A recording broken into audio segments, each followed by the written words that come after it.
여기는 나침반 라디오입니다. 혹시 이런 경험 있으신가요?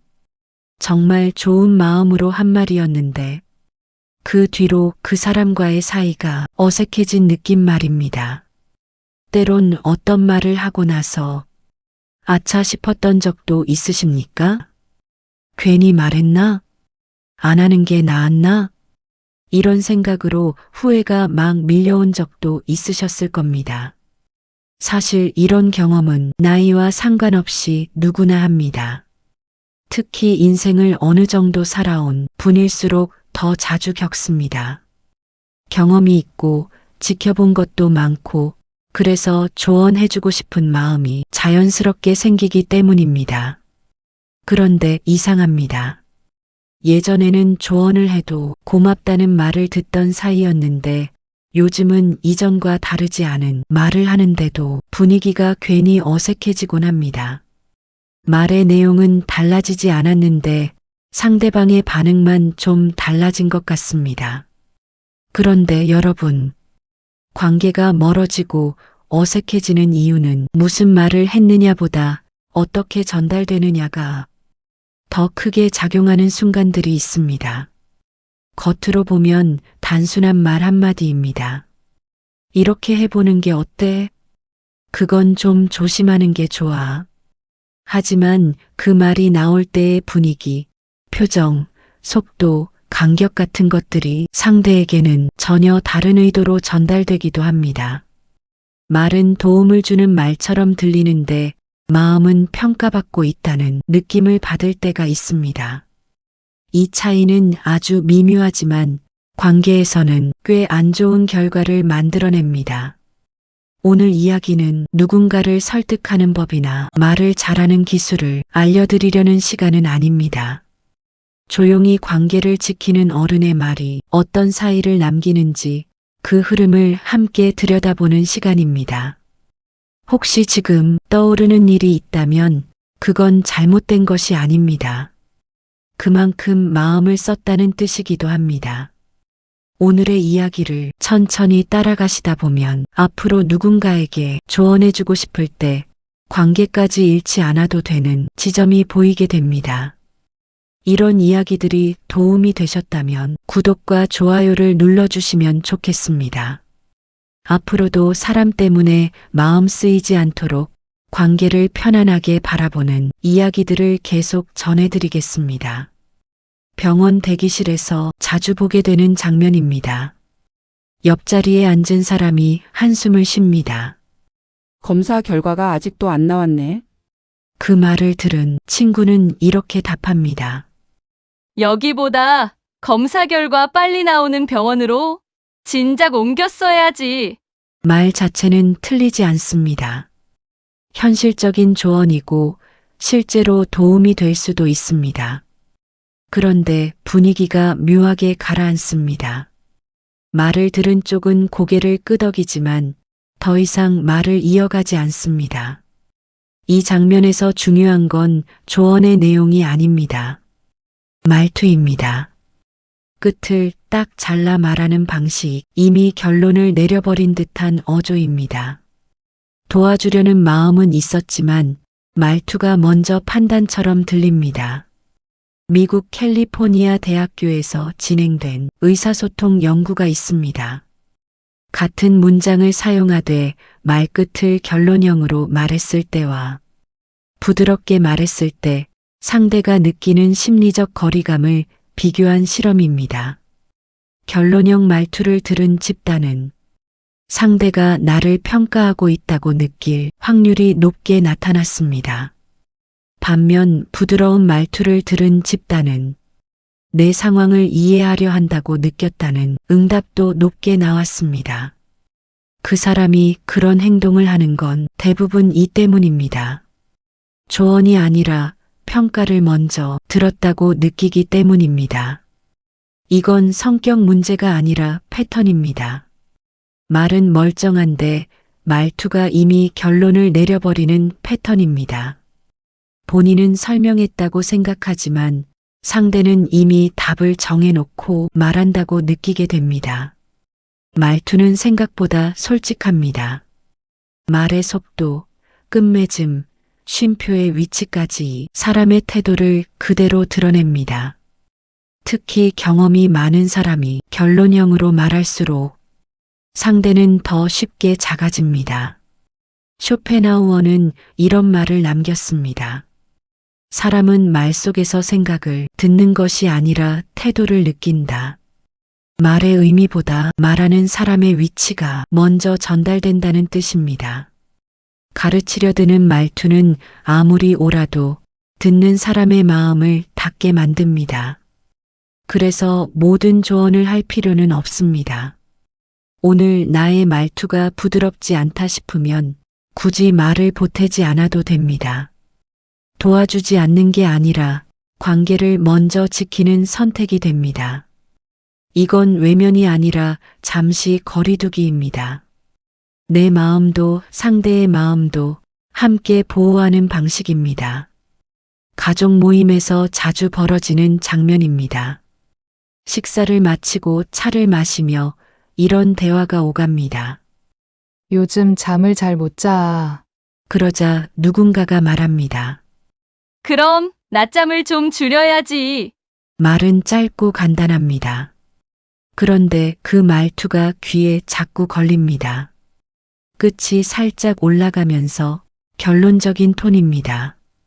말을 들은 사람은 이렇게 느낍니다. 조언을 들었다기보다 훈계를 들은 느낌이 됩니다. 말의 내용은 맞을 수도 있습니다. 하지만 억양이 마치 가르치듯 한다면 이 억양의 차이는 생각보다 큽니다. 미국 프린스턴 대학교에서 진행된 음성인식 연구가 있습니다. 같은 문장을 사용하고 내용은 그대로 두고 억양만 가르치는 톤과 조언하듯 완만한 톤으로 나눠 들려준 실험입니다. 가르치는 톤을 들은 집단은 화자를 지시적이다라고 평가한 비율이 58%였습니다. 반면 완만한 톤을 들은 집단은 함께 고민하려는 사람 같다고 느꼈다는 응답이 73%로 나타났습니다. 그 사람이 그런 반응을 보이는 건 대부분 이 때문입니다. 말이 아니라 억양에서 이미 관계의 위치가 정해지기 때문입니다. 이건 성격 문제가 아니라 습관입니다. 경험이 많은 사람일수록 무의식적으로 억양이 위로 올라갑니다. 알려주려는 순간 가르치는 톤이 먼저 나옵니다. 말은 멀쩡한데 행동은 다르게 움직이는 사람들의 특징입니다. 나는 도와주려 했을 뿐인데 그 마음은 진심입니다. 하지만 억양은 마음보다 먼저 습관을 드러냅니다. 상대는 내용이 아니라 지금 나를 위해서 보고 있구나라는 느낌을 먼저 받습니다. 플라톤은 대화에 대해 이런 말을 남겼습니다. 대화는 생각의 교환이 아니라 영혼의 온도를 맞추는 일이다. 말의 옳고 그름보다 어떤 온도로 다가가느냐가 먼저라는 뜻입니다. 온도가 맞지 않으면 아무리 옳은 말도 차갑게 닿습니다. 그래서 모든 순간에 조언을 얹을 필요는 없습니다. 말끝이 올라가려는 순간 한 박자 늦추는 선택을 하는 겁니다. 지금은 말하지 않아도 되는 타이밍입니다. 상대를 위한 배려이기도 하지만 내 감정을 지키는 방법이기도 합니다. 굳이 관계를 흔들면서까지 설명하지 않아도 됩니다. 동네 카페에서 종종 보게 되는 장면이 있습니다. 오랜만에 만난 지인이 이런 이야기를 꺼냅니다. 요즘 애가 말을 잘 안 들어서 고민이야. 말을 마치고 나서 잠깐의 침묵이 흐릅니다. 맞은편 사람은 아무 말도 하지 않습니다. 고개만 끄덕이고 커피를 한 모금 마십니다. 그 침묵은 길지 않습니다. 고작 몇 초일 뿐입니다. 그런데 말을 꺼낸 쪽은 괜히 마음이 움츠러듭니다. 내가 괜한 얘기를 했나? 이 얘기는 하면 안 되는 거였나? 말보다 침묵이 먼저 관계를 흔듭니다. 사람들은 종종 이렇게 말합니다. 아무 말도 안 했는데 왜 분위기가 이상해졌을까? 하지만 침묵은 아무것도 아닌 상태가 아닙니다. 침묵도 분명한 신호입니다. 미국 스탠퍼드 대학교에서 진행된 대화 분석 연구가 있습니다. 대화 중 조언이나 고민 뒤에 이어지는 침묵의 길이를 측정한 실험입니다. 침묵이 3초를 넘길 경우 상대가 부정적 평가를 받고 있다고 느낄 확률이 약 55% 증가했습니다. 반대로 짧은 반응이나 공감 표현이 동반된 경우에는 심리적 거리감이 40% 이상 낮아졌습니다. 그 사람이 위축되는 건 대부분 이 때문입니다. 말을 하지 않았기 때문이 아니라 침묵이 판단처럼 느껴졌기 때문입니다. 말을 아끼는 습관이 상대에게는 생각 중이 아니라 판단 중으로 읽히는 순간입니다. 본인은 배려했다고 생각합니다. 괜히 나서지 않으려고 참고 있었다고 여깁니다. 하지만 상대는 그 침묵 속에서 이미 여러 결론을 혼자 만들어냅니다. 몽테뉴는 침묵에 대해 이런 말을 남겼습니다. 침묵은 지혜의 휴식이 될 수도 있고 판단의 그림자가 될 수도 있다. 침묵 자체가 문제가 아니라 그 침묵이 놓인 맥락이 관계를 바꾼다는 뜻입니다.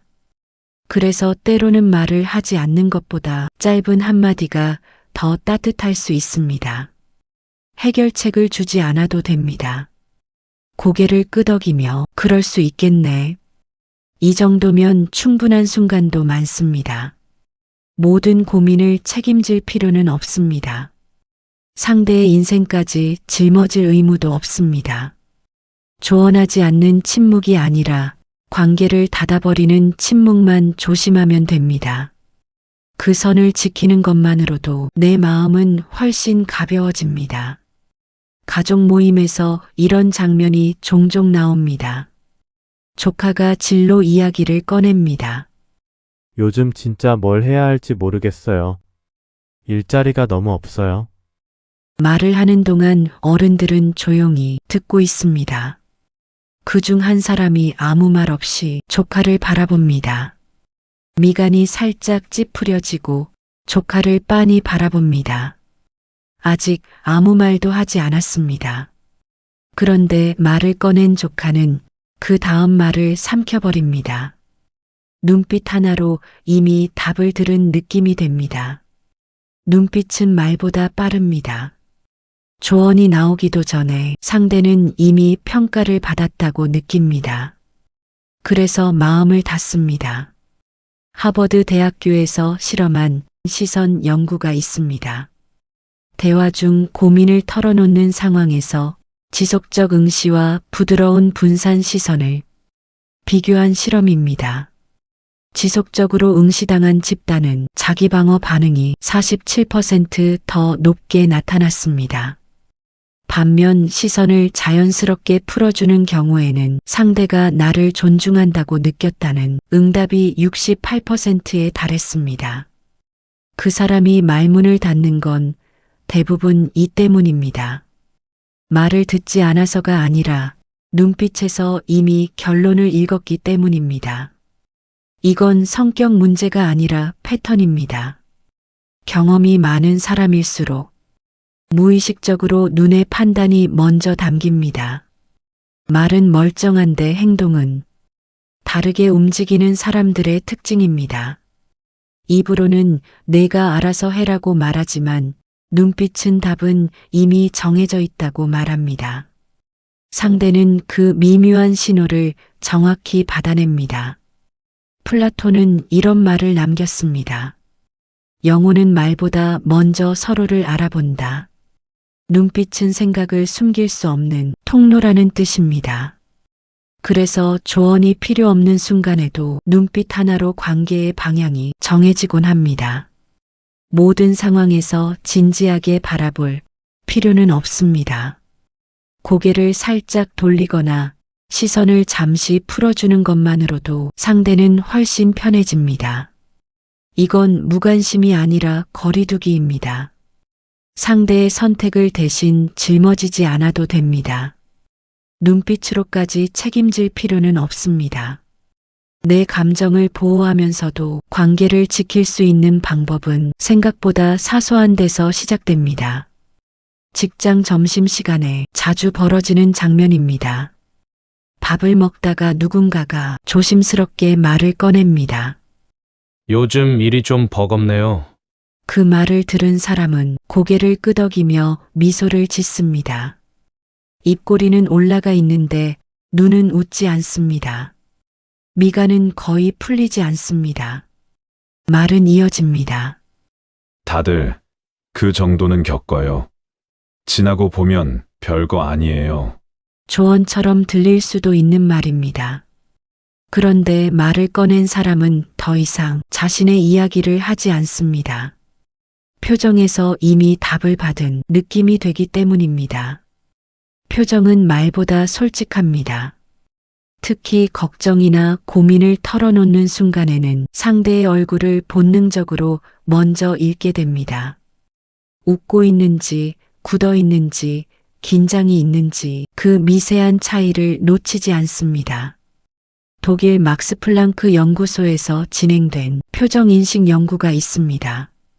대화 중 상대의 고민을 들을 때 진정성 있는 표정과 사회적 미소를 구분해 보여준 실험입니다.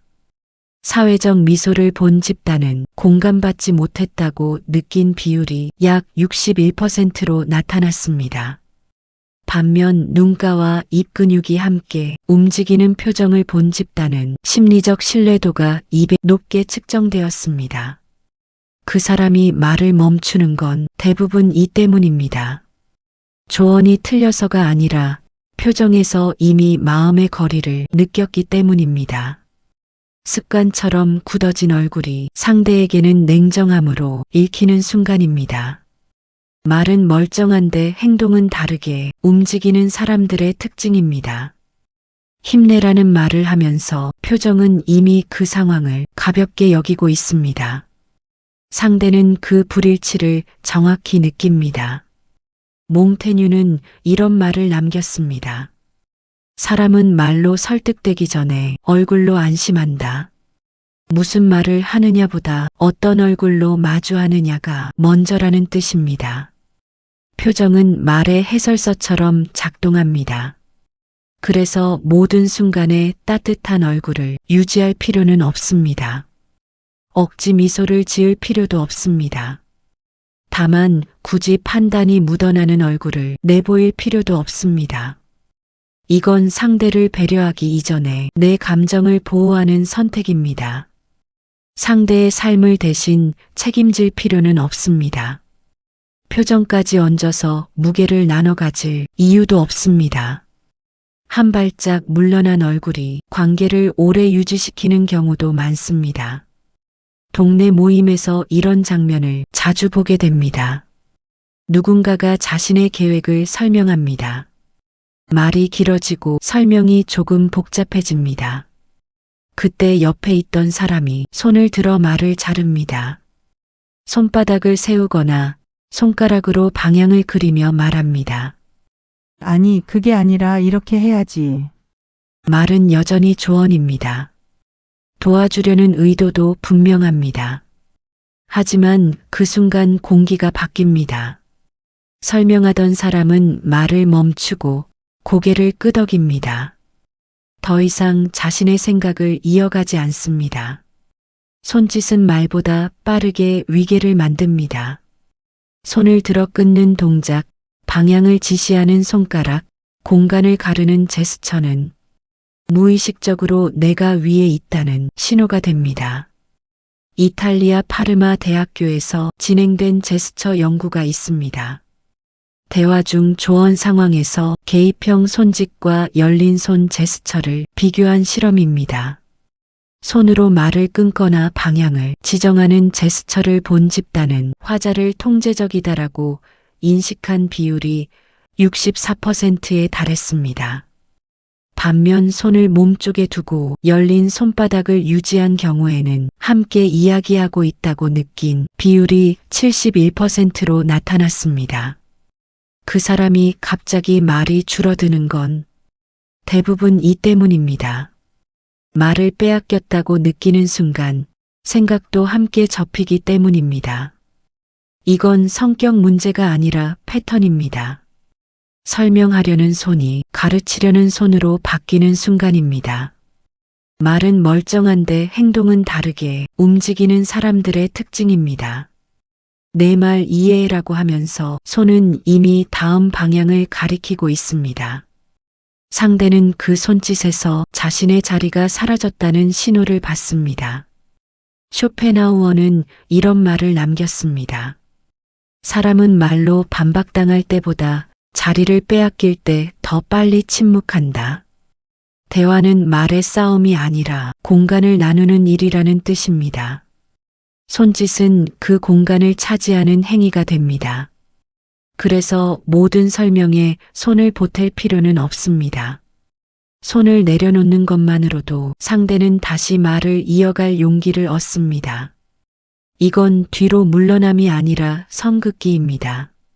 상대의 영역을 존중하면서 내 감정도 지키는 선택입니다. 모든 문제를 바로잡을 책임은 없습니다. 손까지 써가며 설득하지 않아도 됩니다. 조용히 손을 거두는 순간 관계는 오히려 더 오래 갑니다. 저녁 무렵 휴대폰을 보다가 이런 메시지를 받습니다. 요즘 너무 지쳐요. 한 줄짜리 짧은 메시지입니다. 그걸 본 사람은 바로 답장을 씁니다. 그럴 땐 운동을 해야 해요. 생각을 너무 많이 하면 안 돼요. 문장은 단정하고 줄 바꿈도 없이 이어집니다. 답장은 빨랐습니다. 말도 틀리지 않습니다. 그런데 상대는 더 이상 답을 하지 않습니다. 읽은 표시만 남고 대화는 멈춥니다. 글로 하는 조언은 생각보다 차갑습니다. 목소리도 없고 표정도 없고 망설임도 보이지 않습니다. 그래서 문장 하나가 그대로 결론이 됩니다. 말로 하면 완충될 표현도 그래서는 그대로 꽂힙니다. 서울대학교에서 진행된 모바일 메신저 소통 연구가 있습니다. 고민 메시지에 대해 조언형 문장과 공감형 문장을 비교한 실험입니다. 조언형 문장을 받은 집단은 대화를 중단할 확률이 57%로 나타났습니다. 반면 공감 문장 뒤에 여지를 남긴 메시지를 받은 집단은 대화 지속률이 2배 이상 높게 측정되었습니다. 그 사람이 답장을 멈추는 건 대부분 이 때문입니다. 도움을 거절해서가 아니라 자신의 감정을 무시당한 것 같아 말하고 싶지 않았던 겁니다. 자신은 용기 내어 한 말인데 그에 비해 상대방은 진심 어린 조언보다 답을 내려주듯 말한 것도 기분이 상합니다. 하지만 상대방 생각은 다릅니다. 나는 편하게 말했을 뿐인데 그 마음은 진실입니다. 뭐뭐 해야 해요. 라는 문장은 직접 들으면 다릅니다. 목소리 톤에서 걱정이 느껴지고 표정에서 진심이 전해집니다. 내가 걱정돼서 그러는 거야 라는 뉘앙스가 자연스럽게 담깁니다. 하지만 화면 속 검은 글씨는 그렇지 않습니다. 온도가 없는 명령처럼 읽힙니다. 사실 글로 하는 조언은 생각보다 차갑습니다. 목소리도 없고 표정도 없고 망설임도 보이지 않기 때문입니다. 플라톤은 대화에 대해 이런 말을 남겼습니다. 대화는 답을 주는 일이 아니라 생각할 공간을 남기는 일이다. 글로 하는 말일수록 그 공간이 더 중요해진다는 뜻입니다. 똑같은 내용이라도 말하는 방식을 바꾸면 달라집니다. 운동을 해야 해요. 대신 나도 그럴 때 산책하면 좀 나아지더라고요. 이 방법 어떠세요? 라고 쓰는 순간 문장은 명령이 아니라 제안이 됩니다. 상대에게 선택권이 생깁니다. 해결책을 적기 전에 한 줄의 여백을 남겨도 됩니다. 상대의 감정을 대신 정리하지 않는 지혜로운 선택입니다.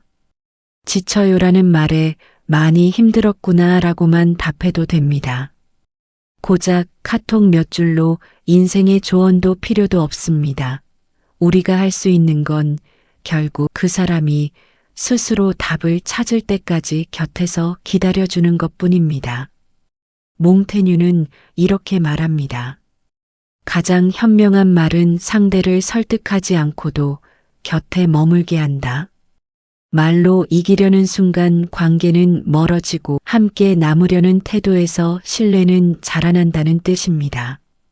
조언은 언제나 선의에서 시작됩니다. 하지만 선의가 전달되는 방식이 어긋나면 도움은 부담으로 바뀌고 마음은 조용히 다치게 됩니다. 내가 이렇게 하면 좋겠어라는 말 속에는 분명 사랑이 담겨 있지만 듣는 사람은 때때로 지금의 나는 부족하구나라는 메시지를 먼저 받아들입니다. 그래서 어른의 말은 정답보다 여백을 남길 때 오래 갑니다. 우리는 너무 쉽게 답을 주려 합니다. 누군가 힘들다고 말하면 그 고민을 덜어주고 싶은 마음에 해결책을 먼저 내밀곤 합니다. 하지만 상대가 진짜 원하는 건 답이 아니라 그저 들어주는 사람일 때가 많습니다. 곁에서 함께 머물러주는, 판단하지 않고 그냥 이해해주는 시선, 그것만으로도 충분할 때가 있습니다. 모든 문제를 해결해줄 필요는 없습니다. 모든 고민에 답을 얹지 않아도 됩니다. 사실 우리에게는 그럴 능력도 자격도 없을 때가 많습니다. 각자의 삶은 그 사람만이 걸어갈 수 있는 길이니까요. 관계를 지키는 말은 종종 말하지 않음에서 시작됩니다. 그럴 수도 있겠다라고 받아주는 것. 내 마음이 어떨지 모르겠지만 힘들었겠다라고 공감해주는 것. 나는 내 편이야라고 말해주는 것. 이 단순한 문장들이 때로는 10마디 조언보다 큰 힘이 됩니다. 상대의 선택을 존중한다는 것은 그 사람이 스스로 답을 찾을 수 있는 사람이라고 믿어주는 일입니다. 때로는 한 발 물러나는 것이 냉정함이 아니라 배려가 됩니다. 모든 상황에 개입하지 않는 것, 모든 순간에 의견을 내지 않는 것, 그건 무관심이 아니라 상대의 공간을 존중하는 일입니다. 상대의 인생을 대신 책임지지 않아도 괜찮습니다. 내 감정을 지키면서도 충분히 따뜻할 수 있습니다. 누군가를 위한다는 건 그 사람을 내 뜻대로 바꾸는 게 아닙니다. 그 사람이 자기 속도로 걷도록 기다려주는 것, 넘어져도 다시 일어설 수 있다고 믿어주는 것, 때로는 실수할 권리까지 인정해주는 것입니다. 완벽한 조언보다 불완전한 이해가, 정확한 지적보다 따뜻한 침묵이 더 큰 위로가 될 때가 있습니다. 조언을 줄이자 관계가 편해지고 판단을 내려놓자 마음이 가벼워집니다. 왜 그렇게 했어? 대신 괜찮아? 를 묻거나 이렇게 해봐. 대신 내가 원하는 건 뭐야? 라고 묻는 건 어떨까요? 그러면 대화는 일방통행이 아니라 서로의 이야기가 됩니다. 우리가 지켜야 할 것은 상대의 선택보다 오래 이어질 관계의 온기일지도 모릅니다. 침묵도 연결의 한 방식입니다. 말하지 않는 순간에도 우리는 함께 있을 수 있고 답을 주지 않아도 곁에 있어줄 수 있습니다. 그 고요함 속에서 상대는 스스로 생각할 공간을 얻고 우리는 섣불리 개입하지 않는 법을 배웁니다. 완벽한 사람은 없습니다. 완벽한 조언도 없습니다. 우리는 그저 서툴게나마 서로를 이해하려 애쓰고 때로는 틀리기도 하면서 조금씩 나아갈 뿐입니다. 그 과정에서 중요한 건 옳은 말을 하는 것보다 함께 남는 것, 이기는 것보다 이어가는 것입니다. 우리도 조금씩 더 따뜻해질 수 있으면 좋겠습니다. 말을 아끼는 법을 배우고 듣는 것에 더 집중하고 상대의 시간을 존중하면서 그렇게 천천히 조금씩 더 나은 관계를 만들어갈 수 있다면 그것만으로도 충분합니다. 오늘도 나침반 라디오와 함께 해주셔서 감사합니다. 여러분의 일상에 작은 방향이 되었기를 바랍니다.